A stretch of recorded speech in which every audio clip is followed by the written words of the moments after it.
आत्मा साक्षात्कार सच है या झूठ, इस विषय पर कुछ बातें करते हैं। आत्मा साक्षात्कार कभी नहीं होता है। ये मैं इसलिए कह रहा हूँ कि हम ये इंद्रियों से आत्मा को देखा, सुना, महसूस नहीं किया जा सकता। इन इंद्रियों से देख सकते, महसूस कर सकते तो आज तक सभी को आत्मा साक्षात्कार हो जाता। जैसे आप लोगों को लगता है कि आत्मा पहले शरीर में प्रवेश करती है, फिर मृत्यु के समय निकलती है। ये सब झूठ है, ऐसा कुछ नहीं होता।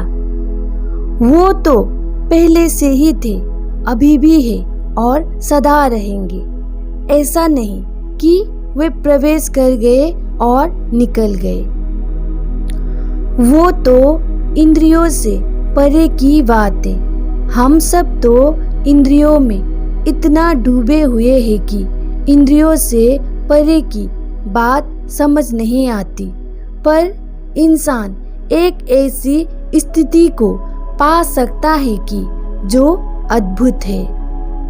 उस स्थिति को ही आत्मा साक्षात्कार कहते हैं।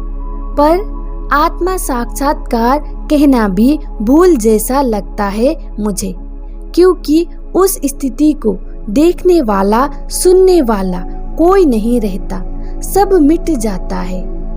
तो कौन गवाही देगा आत्मा साक्षात्कार का?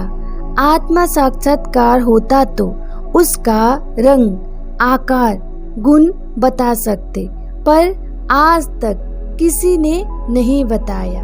हम सब ये बोलते हैं उसका रंग, रूप, आकार कुछ नहीं है, समय से भी परे है, अद्भुत बोलते हैं। साक्षात्कार हुआ तो क्यों नहीं उसका रंग, रूप, आकार बता सकते? साक्षात्कार हुआ है तो कुछ तो होगा। कुछ नहीं है तो किस चीज का साक्षात्कार हुआ? देखा ना होता तो क्यों बोलते हैं आत्मा साक्षात्कार? क्यों बोलते हैं निराकार? क्यों बोलते हैं अरूप, अकाल, अनंत, नित्य, अद्भुत? जिसको देखा नहीं जा सकता, सुना नहीं जा सकता, फिर भी ये सब क्यों बोलते हैं? ये एक इंद्रियों से परे एक ऐसी स्थिति है। जब हम इस स्थिति में पहुंचते हैं तो हमारी शरीर, मन, मस्तिष्क शून्य हो जाता है, एकदम शांत, जैसे ना होने का बराबर। पर उस समय भी एक अद्भुत होश होता है, पर वो इतना सूक्ष्म होता है कि जब हम उस स्थिति से वापस शरीर में, मन में आ जाते हैं तो उस होश को पकड़ना नामुमकिन हो जाता है, क्योंकि वो शरीर नहीं था, मन नहीं था, मस्तिष्क नहीं था। इसीलिए हम उसको पकड़ नहीं सकते। उस होश को साधना पड़ता है, उसको हम पकड़ नहीं सकते। तो फिर क्यों बोलते हैं कि निराकार, अरूप, नित्य, अकाल? क्योंकि जब हम शरीर के, मन के तल में वापस आ जाते हैं तो शरीर, मन एक अपूर्व ज्योति से जगमगाता है। एक अद्भुत आनंद, निर्विचार, शून्य स्थिति, रोम रोम जग उठता है, मानो बरसों की प्यास मिट गई, मानो अरबों साल से किसी का इंतजार में थे और आज मिल गए, मानो मुरझाता हुआ फूल भी वापस खिलने लगा। बस उत्सव ही उत्सव है। ऐसे शरीर, मन अकारण ही जग उठता है तो मन उस स्थिति में फिर से जाने का प्रयास करता है कि ये है क्या। लोभी मन उस अद्भुत को और पाना चाहता है और अब लग जाता है कि हुआ क्या था। उस अद्भुत स्थिति का बोध है, पर पकड़ नहीं पाए, देख नहीं पाए। शरीर एक बंधन है, इंद्रियां एक बंधन है। उस समय तत्काल ही ज्ञान हो जाता है कि शरीर और ये सारा जगत मिथ्या है। वो ही एक है, वो एक होकर अनेक है।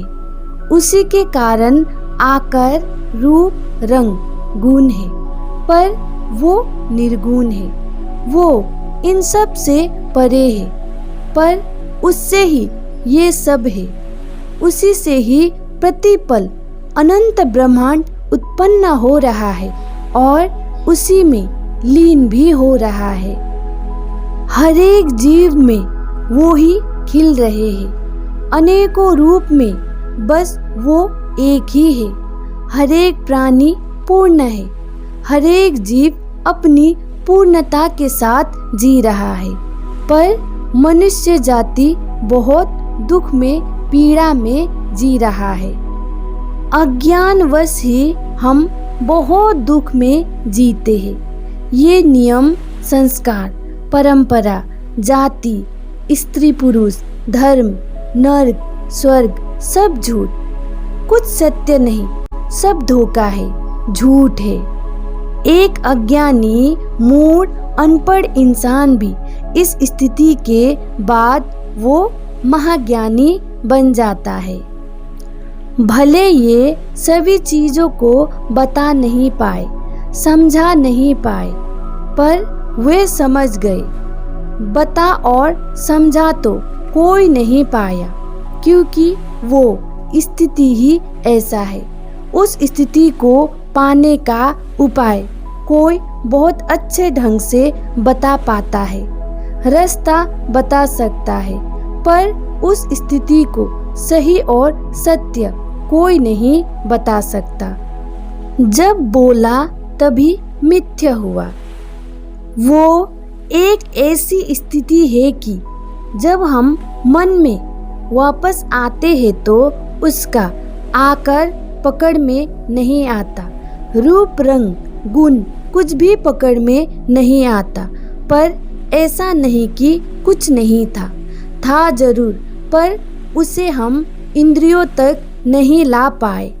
था अद्भुत, जिसका कोई छोर नहीं, परिधि नहीं, जिसके कारण रोम रोम खिल उठा, जिसके कारण एक पल में अद्भुत ज्ञान हुआ, जिसके कारण आंतरिक बंधन क्षण में मिट गया, जिसके कारण अनंत हो गए, जिसके कारण महासागर हुए, जिसके कारण संपूर्ण ब्रह्मांड, संपूर्ण अस्तित्व एक हो गया, जिसके कारण डर मिट गया, जिसके कारण एक अद्भुत प्रेम का उदय हुआ, जिसके कारण संपूर्ण अज्ञानता के प्रति करुणा उदय हुआ।